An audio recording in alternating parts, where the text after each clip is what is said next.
think what we've achieved is something that we want to teach our students to be lifelong learners, and that learning is not just something that happens in the four walls of a school. Learning is something intrinsic and to be found everywhere in your life. Students probably have been thrust into a situation where they are really living that. I have no doubt that every single one of them has grown in that regard.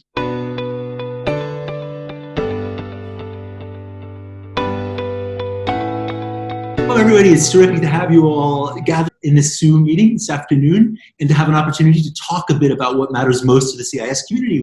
What we've been able to accomplish together over the course of the past several months owes absolutely everything to your remarkable dedication and professionalism and ingenuity and care and compassion on behalf of our students. And what I'm hoping to be able to do in the next few minutes is, on the one hand, pay tribute to your remarkable work, and at the same time, get a sense of the insights that you've gained into excellent teaching and learning in this new environment, so that we can ensure that the future of CIS is stronger than ever. Maybe we could begin by just having each of you just tell us very briefly who you are.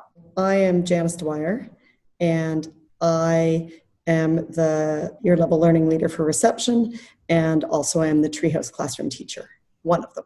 I'm Ed Chang. I am the Year 5 learning leader, and I am the English teacher in 5B. I'm Karen Chen. I am Year 5 homeroom teacher. I'm Kelly Grogan, and I oversee our integrated studies, our technology, our staff learning, and some of our larger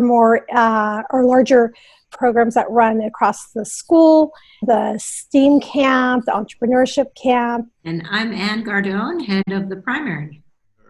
And I'm wondering, this shift over the last 4 months from an in-person on-campus environment to an online digital one, where does it rank for you in terms of the difficulties that it's posed? I would say with the older ones, it's a little bit easier because they have had that practice of using the digital devices, and so it was easier for us to adapt what we needed to adapt. But then the thing for us that was challenging was building community, because we were all siloed by ourselves and we are at home and the whatnot. But with the technology, it really helped us bring us together and think of a different way of teaching, and for the students to learn and really think about what's important and what's essential for them to know. The shift towards online teaching has really required us to look very closely at our practices and almost go through that design thinking cycle, implementing something, evaluating it, seeking feedback, and then making changes. This has actually been a massive transition. If I think of the span of my career, in some ways it's been even harder than being a beginning teacher. We're piecing together best practice as we go, and so we're ever evolving. I learned a lot in the past 2 months because the distance learning has made the environment very difficult for teachers to closely monitor students' learning and check their understanding. So we have to make the classroom activities more meaningful and purposeful, and we need to learn some new tools. Like I learned an app called Explain EDU, which provides live annotation and recording. So we could use this tool to collaborate and differentiate learning. And I think even when we come back to school, we'll continue those practices. I think we've been forced to fail fast in this, kind of very accelerated design process experience that we didn't choose to be in. I think it's almost that much more meaningful that we've had to be extremely reflective and introspective every step of the way.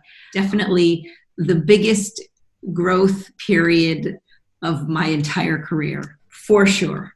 You have adapted your practices, you have innovated new practices, you've done everything imaginable to ensure that we're able to meet the needs and the aspirations of our students. Tell us some more about that experience, and perhaps you could give us some examples to illustrate your points. The engagement is super important for this period because after the behind the screen, we don't know if the student is paying attention or they are interested of the lesson. So this led us to redesign some activities. I found out the Quiz It Live increase students' engagement. So we have redesigned the read aloud, the traditional read aloud activities to a game-based learning. So much of what we do in reception is based on oral language development and exploration through play. And we want the kids to be creative, and we want them to interact and develop social skills. We want them to explore the materials that we have on hand. And so trying to rethink, like, how can we do that via a screen for the kids? So we've built a whole unit around a variety of different creative activities. The teachers have been creating instructional videos, trying to keep it sort of within that 7-minute window. It's really hard to get a lot of content shared in a 7-minute video every few days. So we've been utilizing Epic, which is a reading resource. We've been assigning these Read to Me books in Epic. Then we also want to give them voice and choice. So how can we get them to take what they're listening to and interacting with on Epic and combine it with one of our instructional videos so that they can create an artifact that represents what they're taking away from this learning. One of the things that I've been so impressed with is actually how capable they've become. In January, the kids had never used Seesaw in the classroom. I really feel like the agency and the ownership that the kids have, they've risen to it. It's quite amazing. So for us, for the time for digital learning, it came to in the time when we were writing essays in English. So initially, the thinking was every child has their own document. And then it was just a lot of documents out there. And that's when we started thinking about class community. How can we bring back the class community to our kids? And talking with other year levels like year 6, they were started doing class slides. And we're wondering, okay, we tried class slides with the year 5s before, it didn't work well, so maybe we can try it again. And we must say that it really helped a lot of the kids to see each other again in one way or another. And so they were able to look at everyone else's, and if they get stuck, they're like, hey, this person did this illustration, or that person did that. So it was a nice way to kind of bring the community together as not just a class, but also a year 5.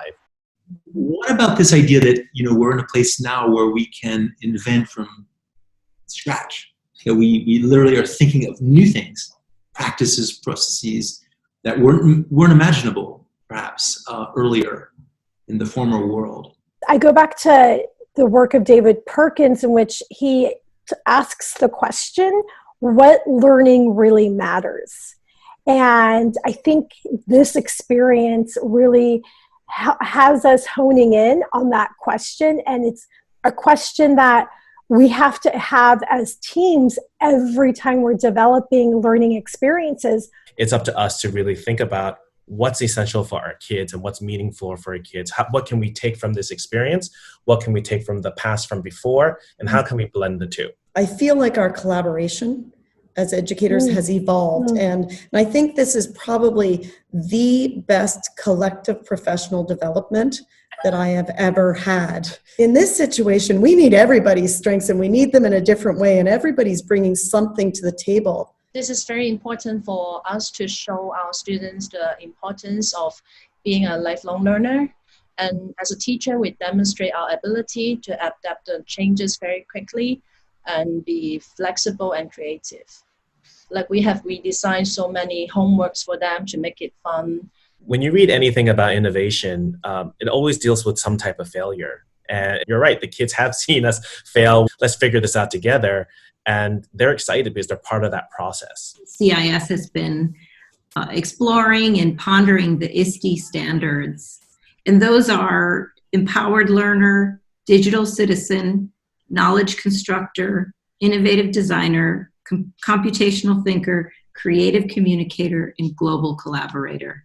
And I would argue that our students, from the youngest all the way through the school, have really worked towards these standards in so many different ways because of this opportunity that we've had to take teaching and learning online. What do you think we've learned that we should never forget and absolutely integrate into the future that we're building together for Chinese International School?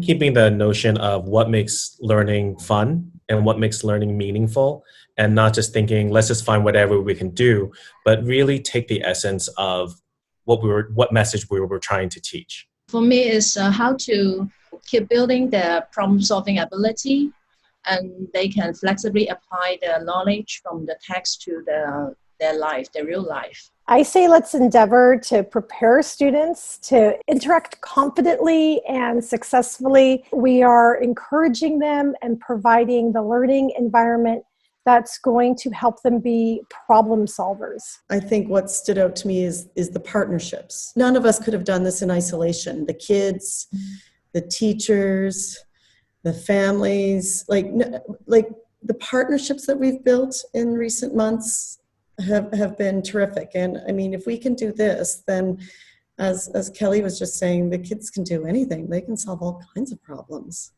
We've probably all heard about VUCA, about volatility, uncertainty, complexity, and ambiguity.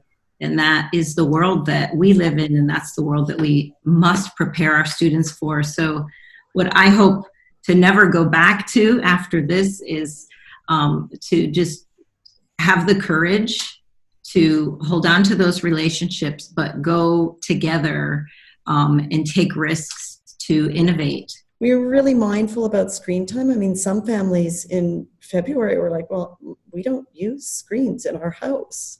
So we tried to make it as flexible as possible, keeping the onus on us. So as mentioned, those teacher instructional videos so that it's the teachers doing the teaching as opposed to the parents reading a list of instructions and trying to figure it out. The secret sauce for our success is going to be blending everything that we've learned. So we're going to be combining the best of in-person teaching with the best of online teaching and learning. And we can do it. We've been doing it. We're going to continue to do it. We may not have everything quite in place yet to do it as smoothly as possible, but it's going to happen. Of course, we could continue with this conversation for a very long time, and I do hope we'll have an opportunity to do so in the near future.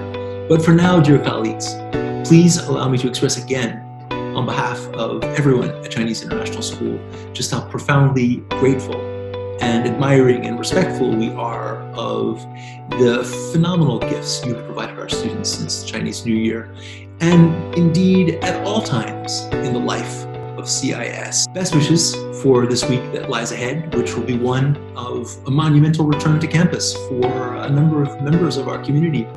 We really look forward to seeing you all in person soon, and have a great week.